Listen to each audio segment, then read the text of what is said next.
की शुरुआत करेंगे, जहां फरीदाबाद में करीब 36% वोट पड़े हैं। बड़ी खबर आपको बता रहे हैं, जहां निकाय चुनाव के लिए आज वोट डाले गए। फरीदाबाद में करीब 36% वोट पड़े हैं। वहीं गुरुग्राम में 38% मतदान हुआ।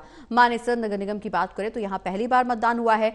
मानेसर में करीब 63% मतदान हुआ है। यमुनानगर में 50% के करीब वोटिंग हुई। करनाल में 42% मतदान हुआ है। रोहतक में करीब 46% मतदान हुआ। इसके अलावा हिसार का जिक्र करें तो हिसार में 48% वोटिंग हुई है। अंबाला और सोनीपत नगर निगम उपचुनाव हुआ है। अंबाला में करीब 28% वोट डाले गए। सोनीपत में सबसे कम मतदान हुआ। सोनीपत में करीब 25% मतदान हुआ है।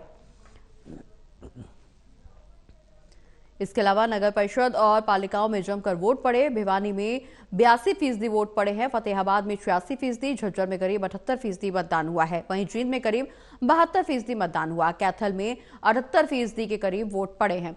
तो बता दें कि हरियाणा में नगरीय निकाय चुनाव के पहले चरण का चुनाव संपन्न हो चुका है। एक दो जगह हुई छिटपुट घटनाओं के साथ बाकी जगहों पर चुनाव शांतिपूर्ण तरह से पूरा करा लिया गया है। अब 9 नगर निगम, 4 नगर परिषद और 21 नगर पालिकाओं के प्रत्याशियों की किस्मत ईवीएम में कैद हो चुकी है, जिसमें से 2 नगर निगमों अंबाला और सोनीपत के उपचुनाव भी शामिल हैं। नगर निगम चुनाव के लिए वोटिंग परसेंटेज पे अगर नजर डालें तो इन जगहों पर मतदाताओं में कुछ खास उत्साह नजर नहीं आया है।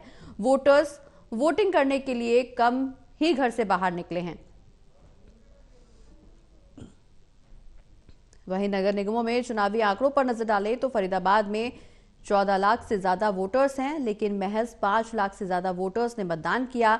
फरीदाबाद में 36% वोट पड़े हैं। गुरुग्राम में 9 लाख से ज्यादा वोटर्स हैं, लेकिन सिर्फ 3 लाख से ज्यादा वोटर्स ने ही मतदान किया है। गुरुग्राम में कुल 38% मतदान हुआ है। जबकि मानेसर नगर निगम की बात करें तो यहां पहली बार वोट डाले गए हैं। यहां 97,000 से ज्यादा मतदाता हैं।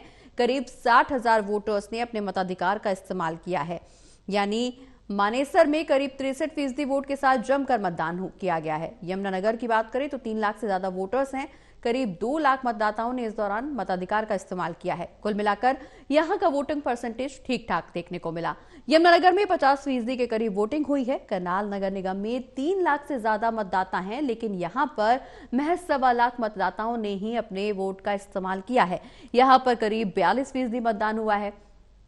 वहीं रोहतक में 46%, हिसार में करीब 48% मतदान हुआ है। इसके साथ साथ अंबाला और सोनीपत नगर निगम में उपचुनाव हुए हैं और इसमें से अंबाला में करीब 28% और सोनीपत में करीब 25% मतदान हुआ। कुल मिलाकर के सोनीपत में सबसे कम मतदान हुआ है। अगर नगर निगम में एवरेज परसेंटेज की बात करें तो यहां सबसे ज्यादा मानेसर, यमुनानगर, हिसार, रोहतक और करनाल में फिर भी ठीक ठाक मतदान हुआ है। लेकिन गुरुग्राम, फरीदाबाद और अंबाला के साथ साथ सोनीपत में बेहद ही कम वोट डाले गए हैं। दूसरी तरफ 4 नगर परिषद और 21 नगर पालिकाओं में जमकर वोट पड़े। कुछ प्रमुख जगहों पर अगर नजर डालें तो भिवानी में करीब 82% वोटिंग हुई है।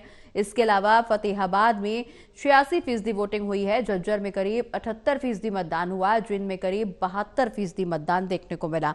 इसके अलावा कैथल का जिक्र करें तो 78% के करीब वोट डाले गए हैं। यानी कि यहां के आंकड़े नगर निगम में वोटिंग प्रतिशत में काफी अच्छे हैं। और इस बीच बड़े नेताओं ने भी वोट डाला है और आपको बता दें कि तमाम बड़े दिग्गज नेता वोट डालने पहुंचे, जिसके चलते अनिल विज ने यहां ट्रिपल इंजन की सरकार का दावा किया है।